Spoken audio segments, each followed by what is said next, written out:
Your movie, Party Animal, it's one of the movies, one of the short films selected for EU and me. What's the story behind your film? The story behind of the film, I have to think about it.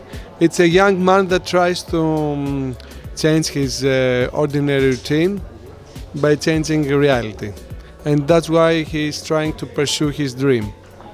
How is the connection between this man and the European Union? Like, What's the connection? between the man, the protagonist, and the European Union? Is he like a standard European? He's a typical young guy about 22 years old, with dreams, passions, weaknesses. So he has a dream, and the social reality is, it's difficult for him.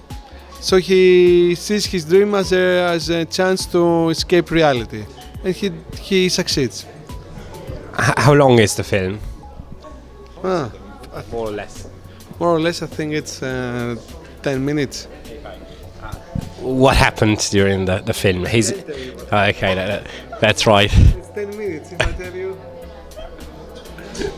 It's a spoiler TV. This is spoiler TV. Yes, you're right. He's the party animal. I'm the party animal. I guess. Thank you very much.